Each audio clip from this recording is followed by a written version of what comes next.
Boa noite. Vou mexer meu evangelho aqui.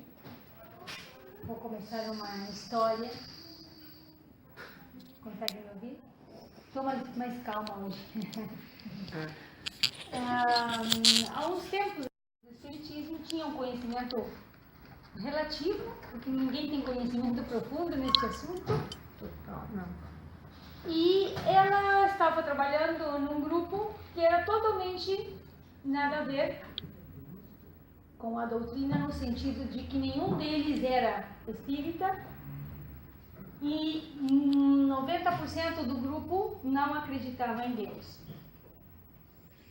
Então, às vezes, quando acontecia algum fato, ela ficava explicando aquele fato de forma espírita, porque nós os espíritas temos costume de, quando alguém está passando por uma dificuldade, a gente fala: olha que Deus é o caminho, a luz, confia e verás, né? A gente está sempre alentando. E ela tentava fazer isso nesse grupo, e esse grupo ria dela, falava que ela não sabia nada. É aquela coisa, né, que a gente sabe que quem não acredita, não acredita.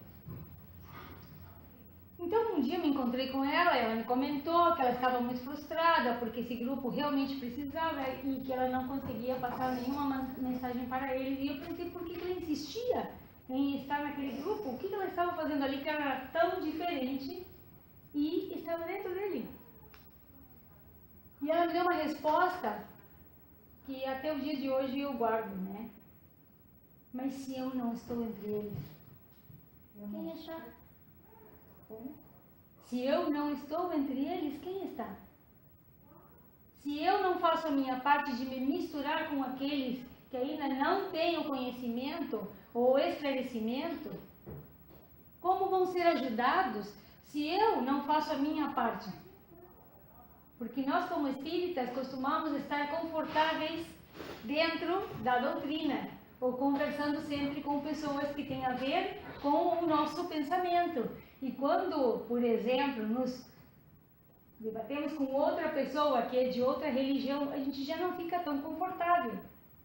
Porque se a outra pessoa nos perguntar a religião, principalmente uns que nos visitam às vezes em casa, se eles nos perguntarem a nossa religião e a gente falar que nós somos espíritas, a gente sabe que do outro lado vai vir uma resposta complicada, né? E eles abrem o Evangelho, as Bíblias.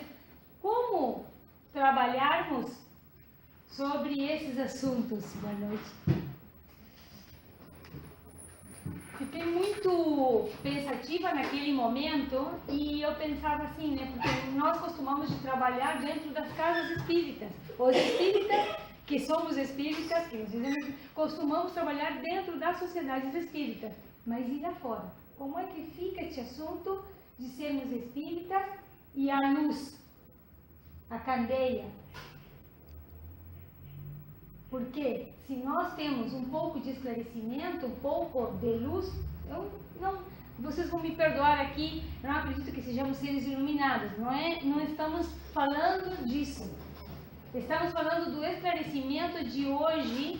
Nós não poderíamos ser de outra religião, por exemplo, da islâmica, por exemplo, porque nós já estamos num avanço que, por mais agora que nós já sabemos fração, a gente subtrair para nós é simples. Então nós não podemos voltar para trás na nossa religião, no nosso conhecimento, porque a gente já está adquirido.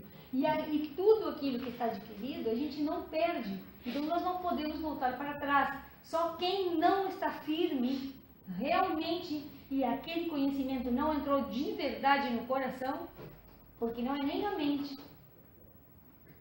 Jesus faz um chamado no coração da pessoa. E é aí, quando você abre um evangelho, você consegue entender aquele evangelho com clareza. Para você, aquilo é óbvio, é lógico, é simples e é fácil de pôr em prática, porque está no coração. Mas, e se temos que trabalhar fora e não só dentro da casa espírita? E temos que nos misturar com pessoas que não têm nem a menor ideia daquele conhecimento que a gente vem batalhando há anos. Livro dos Espíritos, Evangelho, Mediunidade, Céu e Inferno, Obras Póstumas. todos os livros do Chico Xavier, todos os de Valdo, Joana, Emmanuel. Como é que nós vamos fazer com todo esse conhecimento? O que nós vamos fazer com toda essa luz, com toda essa bagagem? Vamos pô-la embaixo do alqueire. Vamos começar com o nosso assunto de hoje, porque não ponhas a candeia debaixo do alqueire. Eu tive que pesquisar, porque eu não tinha a menor ideia do significado, né? O que será isso, meu Deus, né? Aí comecei a pesquisar outros palestrantes, como é que eles falavam essa linguagem aí, né? Então eu interpretei que a candeia é a luz e o alqueire seria... Na época de Jesus era um cesto que se usava para frutas ou para mantimentos. Então eles falavam que não dá para pôr a luz embaixo, que você coloca em cima a luz para que todos possam estar iluminados, para que a luz possa ser para todos. E no capítulo diz o seguinte: ele é muito lindo, porém, como todos os capítulos do Evangelho, depende de cada um, no estágio em que nós estamos, evolutivo, ele pode ser um chicote, né? Ou pode ser, tem partes aqui que eu li que Gilbar vem chicotada para mim de novo, né? Mas vamos começar então. Diz assim: não há ninguém que depois de ter acendido uma candeia, a cubra com um vaso ou a coloque sobre uma cama embaixo, né? Mas a põe sobre o candeeiro, a fim de que aqueles que entrem vejam a luz, porque não há nada de secreto que não deva ser descoberto, nem nada de oculto que não deva ser conhecido e manifestar-se publicamente. Começa um pouquinho antes, mas eu já estou avançando, tá? Depois leiam, é muito interessante o capítulo 24. Não há nada de mistério, porque por anos no planeta Terra, e devido à nossa infantilidade como espíritos, nos quisemos fazer de importantes, e como religiosos antigos, ocultávamos as grandes verdades que eram simples, como os fenômenos da natureza, para aqueles que não tinham tanto conhecimento, a fim de dominar. Porque quando alguma coisa é oculta, existe um domínio, uma intenção de domínio da maioria. E isso acontece na religião, na ciência também. Quantas coisas não são ocultas, até na ciência, para que possam ocorrer o domínio. Na política não, na política é tudo claro e é transparente e é... né? Na política é o único lugar onde isso não acontece. Então, por que as religiões no passado tinham os sacerdócios? Não estou falando de uma em específico, estou falando no geral, tá bom?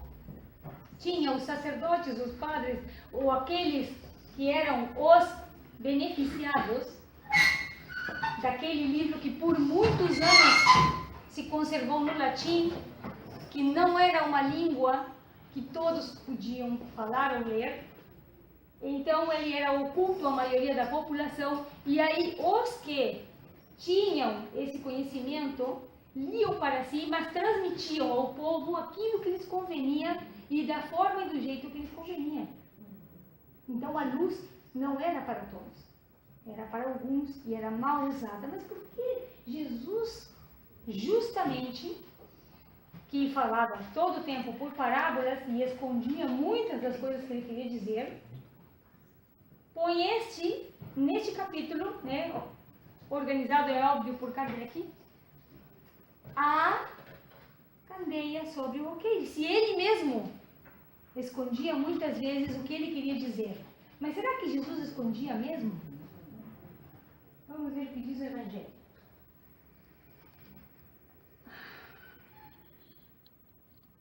Eles explica dizendo aos seus apóstolos: eu lhes falo por parábolas porque não estão no estado de compreender certas coisas. Vêm, olham, ouvem e não compreendem. Dizer-lhes tudo seria, pois, inútil no momento. Mas a vós eu vos digo, porque vos é dado compreender esses mistérios. Tratava, pois, com o povo como se faz com as crianças, cujas ideias não estão ainda desenvolvidas. Jesus explicava suas parábolas para os seus apóstolos, é óbvio, porque eles depois iriam ser os que iriam continuar, né, todo esse ensino. Mas para o povo, no geral, ele falava por parábolas. Então, quem podia entendê-lo, entendia. E quem não, muitas vezes acontece até conosco, no nosso dia a dia. Muitos assuntos nós ainda não compreendemos hoje. E estamos ainda fechados para certo conhecimento. E é óbvio, porque ainda somos uma criança espiritual. Apesar de sermos antigos espíritos, já temos feito coisas terríveis e lindas e maravilhosas no passado, nós ainda temos questões que não podemos ter em aberto. Imaginem se nós hoje, que sabemos que o mundo espiritual existe, pudéssemos observar todos os espíritos sentados aqui neste momento, do jeito que desencarnaram, maltrapilhos, machucados, estaríamos todos apavorados. Nós não conseguiríamos conviver neste mundo. Então, por que se nos é oculto? Porque nós ainda não temos compreensão. Por que alguns conseguem ver e por que alguns conseguem ouvir? Porque somos preparados, mais adiantados? Não. Simplesmente porque lhes é dada essa faculdade e essa missão neste momento, nesta encarnação, para determinados fins espirituais, logicamente. Alguns são até de resgate, porque muitos não querem ter essa mediunidade. Muitos não querem ver e passam anos indo nas sociedades espíritas e tratam aquilo como uma obsessão, e tratam aquilo psicologicamente, psiquiatricamente, são internados, inclusive, porque se consideram doentes. E não é mais do que um processo natural. E é por isso que não nos é dado conhecer absolutamente tudo. Este capítulo, ele é extenso, é claro, né? E ele se refere mais à frente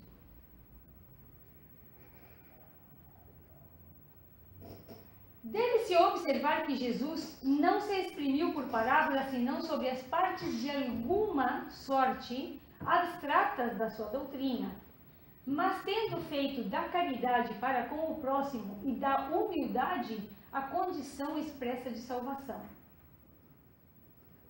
E aqui vou parar um pouquinho antes de entrar num outro pedacinho do Evangelho. Todos nós possuímos conhecimentos, de alguma forma ou de outra. Uns possuem mais conhecimentos em culinária, outros em matemática, outro em língua. Quantos de nós abrimos esse conhecimento para quem precisa? Quantos de nós oferecemos essa luz ou essa candeia para quem precisa? Porque aí está claro, não importa qual é a condição, o que importa é o amor e a caridade. E ele vem dizer, e isso está claro em todas as partes do Evangelho, e não está em parábolas, está bem claro, que só o amor e a caridade vai fazer com que você, fora da caridade, não há salvação.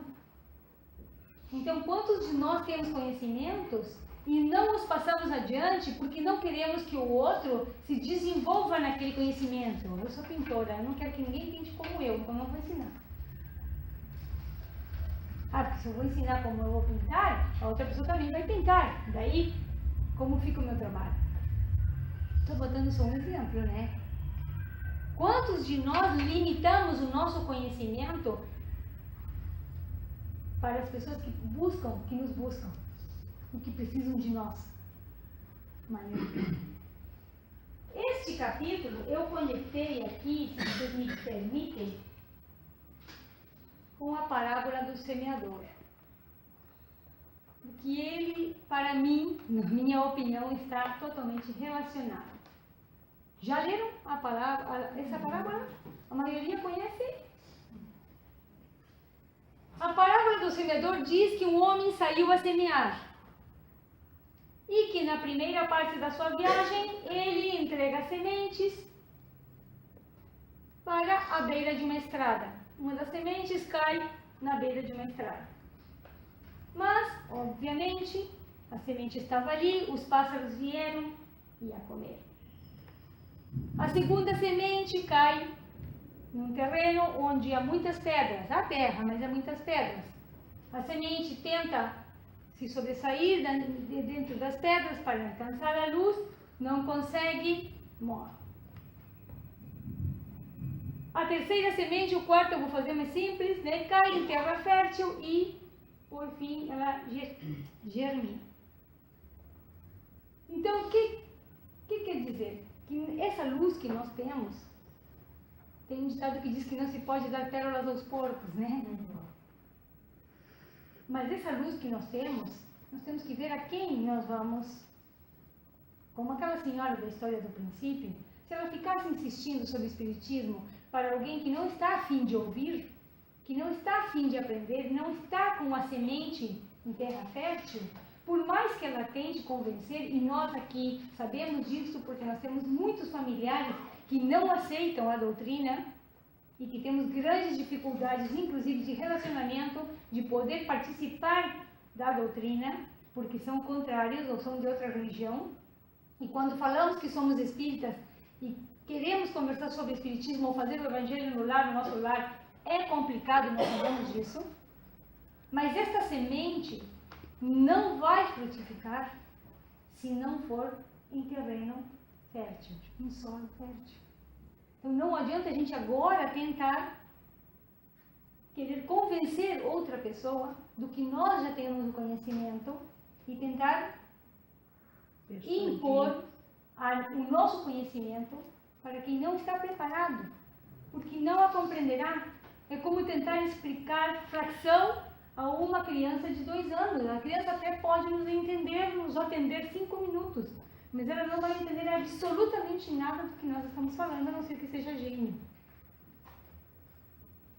E muitos de nós tentamos e fazemos discussões ferrenhas quando se trata de religião, porque, claro, é lógico, quem abriu já um evangelho ou um livro dos Espíritos, meu Deus, você quer que todo mundo leia, você quer que todo mundo saiba aquilo, mas está aqui, ó, está tão claro, está tão simples. Como é que você pode ainda viver na idade da pedra, muitos de nós, né, julgando, já condenando? Mas essa pessoa não está preparada. E nós temos uma responsabilidade ainda maior, porque como espíritas, nós somos a candeia. E essa candeia que está hoje no nosso conhecimento, é justamente por causa desse conhecimento que nós temos que saber que nós não podemos impor a ninguém a nossa doutrina, o nosso conhecimento. Muitos de nós tentamos trazer os nossos filhos para dentro do espiritismo e a gente não consegue. E ficamos super chateados e magoados. O nosso marido, ou a nossa esposa, o nosso namorado. Muitos de nós tentamos que eles se casem, inclusive dentro, seria legal, né? Que estivessem namorando alguém da doutrina. Por quê? Porque daí fica bem mais fácil, a gente sabe como fica mais fácil. Mas e a luz que nos foi dada? E o conhecimento? Se nós temos que espalhar a luz em qualquer lugar, em qualquer momento, e para todos, e não com a palavra de tentar convencer o outro de que o espiritismo é o melhor. Não é a palavra que vai fazer com que a pessoa seja da doutrina ou leia um livro. É o exemplo que é a atitude de amor e de caridade que está no Evangelho clara e não está oculta para ninguém, inclusive para as outras religiões. Cada um interpreta o amor e a caridade de uma forma, é óbvio. Mas nós temos, né, como premissa na doutrina espírita que fora da caridade não há salvação, que o amor ao próximo é o nosso único método de ensino e de aprendizado na Terra. Perdi o capítulo. Não, não sei o que tá aqui. Muito bem. Então diz, o Espiritismo vem hoje lançar luz sobre uma multidão de pontos obscuros, entretanto, não a lança inconsideradamente. E é lógico. Os estudiosos da doutrina espírita e dos espíritos, principalmente aqueles que trabalham em mesas mediúnicas e que trabalham diretamente vendo, observando e escutando, que tem alguma espécie de mediunidade, não podem vir aqui na frente e dizer absolutamente tudo o que está se acontecendo. É óbvio. Por isso é que o Espiritismo é cauteloso e medido, e a sua fé é raciocinada na lógica. E ele não vem nos lançar aqui tudo o que se sabe, mas não oculta isso para se fazer de importante nem para dominar absolutamente ninguém. Tudo pelo contrário. É porque justamente quem mais estuda sabe e tem um entendimento de que cada um tem o momento e a hora certa para entender determinados assuntos, assim como para as crianças a gente explica certos assuntos numa certa idade. A doutrina faz a mesma coisa com as pessoas que frequentam a doutrina. Se alguém estivesse aqui por primeira vez e eu falasse, vejam quantos espíritos há hoje sentados aqui dentro de nós, o fulano vai falar agora aqui na frente e vai vir me dizer no ouvido o que tem uma mensagem para você. Essa pessoa provavelmente sai apavorada e nunca mais volta. Não sei se vocês assistem TV, vamos fazer um parênteses aqui, perdão, permissão. Mas, outubro é o mês, né, de Halloween, na maioria dos lugares, aquela coisa, é tudo espanto. Vocês assistem a TV, liga a TV, é espanto de Halloween de não sei o que, o monstro de não sei o que, o fantasma de não sei das quantas. Não existe outro tipo de filme. Você quer assustar alguém? Assista em outubro a televisão. E fazem dos espíritos algo terrível. Algo terrível. Não percebemos ainda, os produtores de cinema, vou ter que conversar com eles depois, de que todos nós somos espíritos. E que a única diferença é que estamos na carne e o resto não está. Mas que fantasmas todos vamos ser. Todos nós vamos ser. Vamos voltar sempre em outubro, que vamos ter bastante trabalho. Então Jesus diz, não vá aos gentios. Por que Jesus fala isso aqui?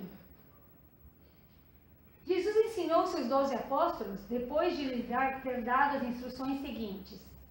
Não vades aos gentios, e não entres nas cidades dos samaritanos, mas ide antes as ovelhas perdidas da casa de Israel. E nos lugares para onde fordes, pregai dizendo que o reino dos céus está próximo. Por que ele diz, não vades aos gentios? Seriam os gentios o quê? Alguém que não tem conhecimento nenhum. Então ele pede que vá aos filhos de Israel, aqueles que, desgarreados, que já têm uma noção de Deus, que já têm aquela semente dentro de si, e que só falta este estalar para que ele possa despertar.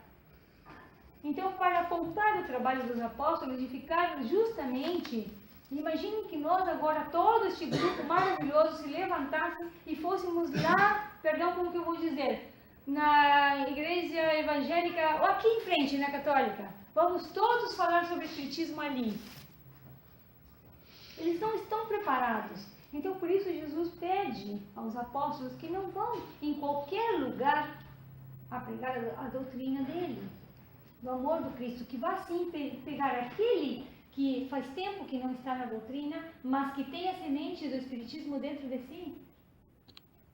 Nós, os espíritas, não somos muito amigos.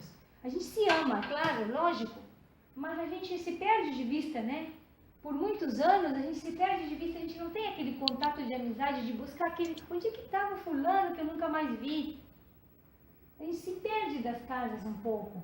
Porque o nosso maior erro como espíritas é crer que porque a gente já tem um certo conhecimento, a gente não precisa mais do contato. Ou a gente vai na vida, no mundo, enquanto que estivermos espalhando a nossa luz, tudo bem. Estamos em missão, tudo bem. Agora, esses contatos se perdem. E quantos dos nossos irmãos que já têm a semente da doutrina, que estavam assim para a compreensão da maravilha que é essa doutrina, não estão aqui conosco porque a gente não abraçou no momento certo. E deixamos ir. Isso é para as casas espíritas.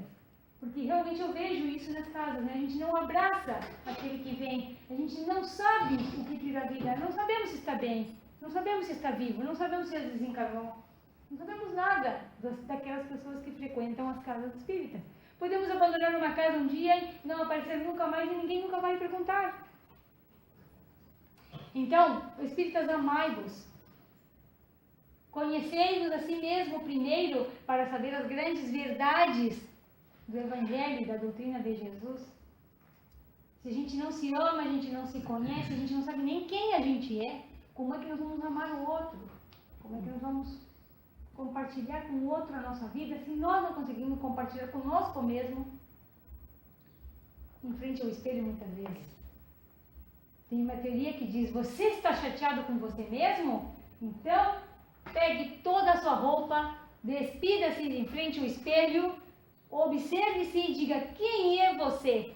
E até você não ter uma resposta daquela pessoa horrorosa, ou sei lá, descabelada, ou linda, bonita, maravilhosa, até o espelho não responder quem é você, não saia dali. Faça esse exercício com você mesmo. Quer conhecer a Deus? Despida-se frente a um espelho e pergunte quem é você. Porque dentro desse carinha que está refletindo aquele espelho, está Deus. E quando nós ferimos alguém, estamos ferindo Deus, porque Deus está ali também. Então, ele está aqui também, está ali, está em todos os lugares. E isso a gente não compreende ainda. São essas luzes que ainda fazemos questão de colocar embaixo da cama. São essas luzes que não iluminam a todos. O conhecimento é meu. Ai, que legal, eu sei muito sobre isso. Tá, ok. Eu sei, se outro sabe, não me importa. Vamos supor que não saiba. Não podemos ajudar do mesmo jeito? Quantas vezes nós temos que passar por ignorantes para que outro mais ignorante ainda possa ter a oportunidade de falar? De dizer alguma coisa? Mesmo que a gente saiba que aquilo não está exatamente certo, nós temos que ter a luz suficiente do conhecimento para reconhecer que aquele é o momento daquela pessoa. Isso se chama empatia. E se colocar resiliente, se colocar no lugar do outro, estar impermanente, vivenciar o que o outro vivencia. E vamos estar, com certeza, vivenciando Deus. Porque é só assim. 5 minutos. 5 segundos, tá? Peço perdão. Tive a oportunidade, eu vou contar só um, de estar frente a uma pessoa famosa. Rio Grande do Sul conhece, com certeza. Que aparece muito na TV, aquela coisa toda, com muito poder, né? Essa pessoa veio dar uma palestra motivacional e eu estava sentada assistindo essa palestra. E eu pensei, o que eu faço aqui? Que me importa a fama da pessoa, né? Não me interessa. Digo, eu vou levantar e vou me embora. E algo me fez ficar. Algo, mas a gente sabe, né? Algo me fez ficar, fui ficando a chuva que eu não conseguia sair, aquela coisa toda. Fui ficando até essa pessoa chegar, chegou atrasada, para variar, como toda pessoa importante sempre chega atrasada. Eu tentei fazer isso hoje, mas não deu. E essa pessoa chega no lugar e diz assim: tudo isso que vocês veem aqui, super bem trajada, é claro, né, óbvio, super bem trajada, diz assim, tudo isso que vocês veem aqui é só uma máscara. Por detrás de tudo isso aqui, há uma vida de sacrifício, de muita dor, de muito sofrimento. tive que batalhar muito para poder estar aqui hoje com vocês. E vou lhe dizer mais, nada dos bens que eu tenho me interessa, eu posso me despir agora mesmo de tudo que eu tenho. E só dizer para vocês uma coisa, a única coisa que importa é o amor, mais nada. E é a pessoa que mais tem, que eu conheci até agora. Então, quero que levemos essa reflexão para todos nós. Quero agradecer infinitamente sempre a oportunidade dessas pessoinhas maravilhosas que me convidam. Espero que o meu estudo tenha podido esclarecer um pouquinho a todos nós aqui, que todos nós possamos sair hoje amando mais a Deus, olhando o outro e amando a Deus no outro. Muito obrigada.